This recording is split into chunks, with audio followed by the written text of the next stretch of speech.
Bem, mas como vocês sabem, a evolução ela existe, né? E a evolução ela contribui também com o surgimento de novas características dentro dos seres vivos, possibilitando-os a se adaptarem às mais diversas condições de vida e ocupando hábitats também diferentes. Então, quer dizer, foram criados todos esses reinos, né, como nós já vimos lá, e os seres vivos até hoje são classificados e agrupados dentro desses reinos de acordo com as características que eles apresentam. Bem, é óbvio que para classificar esses seres vivos, exige-se o quê? Critério.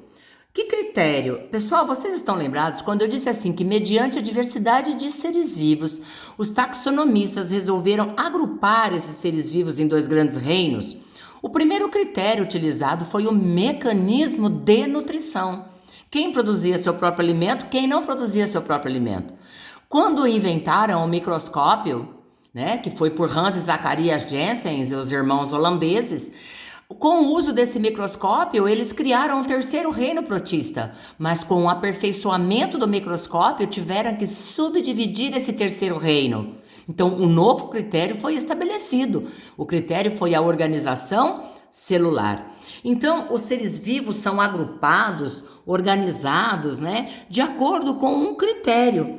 Agora, é óbvio que para serem incluídos no mesmo grupo, para serem classificados, selecionados e permanecer no mesmo grupo, esses seres vivos vão ter que apresentar o quê? As mesmas características, a mesma semelhança. Então, toda classificação é feita com base em um ou mais critérios.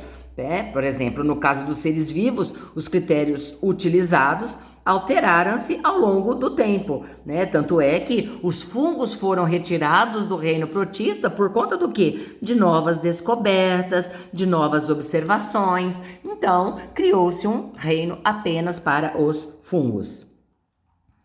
E hoje, então, nós sabemos, né, que é óbvio, como vocês já estudaram a evolução, tudo partiu de um ancestral comum. Então, os primeiros seres vivos foram quem? As bactérias. Criaram-se as arqueobactérias. Tanto as bactérias quanto as arqueobactérias, elas são procariontes, certo? E a partir desse grupo nós temos protistas, fungi, plantas, animais, que são todos o que? Eucariontes. Então, esses seres vivos, na verdade, eles são agrupados em 3 domínios, né? O domínio que eu digo que é as eubactérias, as arqueobactérias e as eucárias. Dentro dessas eucárias estão incluídos todos os seres vivos que são eucariontes, certo, pessoal? Por isso são 3 domínios. As bactérias são os seres unicelulares que têm na sua parede celular o peptídeo glicano. As arqueobactérias, estas podem ou não apresentar essa parede com peptídeo glicano. E as eucárias, que são os protistas, os fungos, as plantas e os seres incluídos dentro do reino animal, todos esses seres vivos aqui têm uma organização nuclear. São eucariontes, certo? Bem, dentro da taxonomia, né, quem se destaca aí é Carl von Linné, ou Linneu. Foi Linneu que propôs as categorias de classificação. E para Linneu, uma das categorias de classificação considerada assim, a unidade básica é a espécie. O que vem a ser espécie? Seres capazes de se intercruzar e originar um descendente fértil. Então, para Linneu, a espécie é muito importante. Quando ele encontra os animais, vamos supor, ele tem uma cobra aqui em Linz, e aí ele viaja, vai para a China, ele vê uma cobra. Aí se ele quer saber se essa cobra são ou não da mesma espécie, ele vai provocar o cruzamento entre essa cobra. Se essa cobra puser depois os seus ovinhos e os seus filhotes nascerem e chegarem à fase de maturidade sexual e continuarem se reproduzindo, subentende-se que ela seja então da mesma espécie, né? Então, dentro dessa classificação dos seres vivos, a taxonomia, ela agrupa os seres vivos de acordo com as suas características. Esses seres vivos, as espécies são agrupadas de acordo com as suas semelhanças, certo? E aqui então nós temos as categorias de classificação: reino, filo, classe, ordem, família, gênero e a espécie.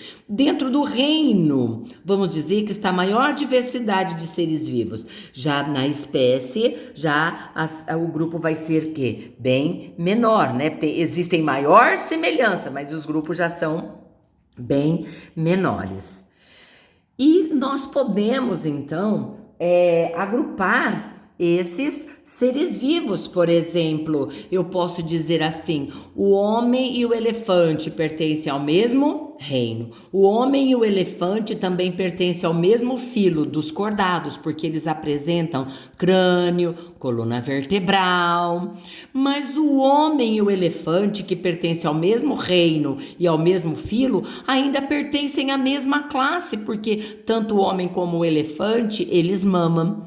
Mas quando chega na categoria de classificação ordem, o homem, ele pertence à ordem dos hominídeos, não é isso? E já o elefante pertence à ordem dos proboscídeos. Então nós podemos observar que reino, filo, classe ainda foram iguais, né? Ou seja, o homem e o elefante foram agrupados numa mesma categoria, mas quando chegou na ordem, eles ficaram agrupados em ordens diferentes, ou seja, deixaram de fazer parte da mesma categoria de classificação. E após estudar o animal, observar a que filo ele pertence, após agrupá-los dentro dessas categorias de classificação, era importante também para Linneu a nomenclatura. Por quê? A nomenclatura, ela vem facilitar a nossa comunicação. Porque os animais, utilizando-se um nome científico, na verdade, é dado um nome, e esse nome, ele vai ser conhecido mundialmente, no mundo todo, sempre com o mesmo nome, tá? Agora, quando eu tenho um nome popular, isso vai diferenciar de região para região. Então, após ter sido feito o estudo do animal, incluído no reino, incluído nas categorias de classificação, utiliza-se a nomenclatura científica, no qual eles vão fazer uso da língua, que é o latim, e exige também-se uma regra, que essa regra, ela é também aceita mundialmente, certo? Então, a nomenclatura científica vamos dizer assim, que o animal, ele vai receber um nome ou vegetal, e esse nome, ele vai seguir dois nomes. O primeiro nome é o gênero, o segundo é a espécie. A língua utilizada é o latim por ser uma língua morta, mas ainda, por ser um nome científico, ele vai ter que estar em destaque, ou utiliza-se o itálico, ou sublinha-se, ou ele vai ser colocado em negrito. Sendo que o gênero, a inicial é com a letra maiúscula e a espécie inicia-se com letra minúscula. Tá, pessoal? Ó, agora, vamos supor, eu posso, por exemplo, abreviar Posso, se eu tenho um texto que eu já utilizei o nome do animal, já escrevi algumas vezes, depois eu posso abreviar, por exemplo, o gênero, certo? Ó, Entamoeba coli, Homo sapiens. E esses nomes científicos, eles são aceitos e reconhecidos, né, em todas as línguas. Por quê? Porque a regra vai ser sempre a mesma. Agora, gente, para vírus, nós não temos um nome assim científico. Geralmente o nome do vírus é o nome da doença que ele causa. Vírus da dengue, vírus da herpes, vírus do mosaico, tá bem? Vírus H1N1, certo, pessoal? Ou, por exemplo, nós estamos vivendo agora o coronavírus, né? Então, pode observar que é o nome da doença que ele causa, ok? Bem, a maioria dos nomes de gêneros e espécie é escolhido de forma a nos contar algo sobre o organismo. Como eu disse, para poder caracterizar o animal, eles buscam semelhanças, então eles vão buscando a aparência, o hábitat, o lugar que ele costuma, as características, ou pode-se colocar o nome do seu descobridor, por exemplo, Trypanosoma cruzi, né? É o que causa a doença de Chagas, é o protozoário, mas ele recebeu o nome de quem descobriu. Olha, Escherichia coli, certo? Então, por quê? Se deve ao nome coli em função do biologista, que é o Theodor Escherichia, e de seu habitat natural, onde a bactéria ela é encontrada, né? A ameba, a bactéria é encontrada, que é no colo intestinal, na região do intestino. Ó, Staphylococcus aureus.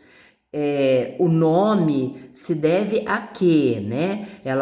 Estas bactérias, elas se agrupam, elas ficam em colônias agrupadas em cachos de uvas também, né? Então, e as colônias ficam como? Amarelas, então daí o nome do ser vivo ou nome científico está relacionado a alguma coisa que o seu descobridor, por sorte, descobriu ou visualizou. E como eu disse a vocês, o conceito de espécie, né, é muito importante para Linneu.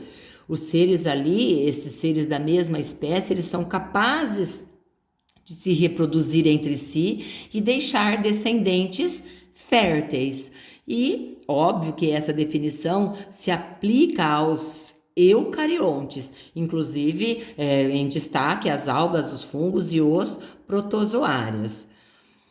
Mas o conceito de espécie, mas e os procariontes, né?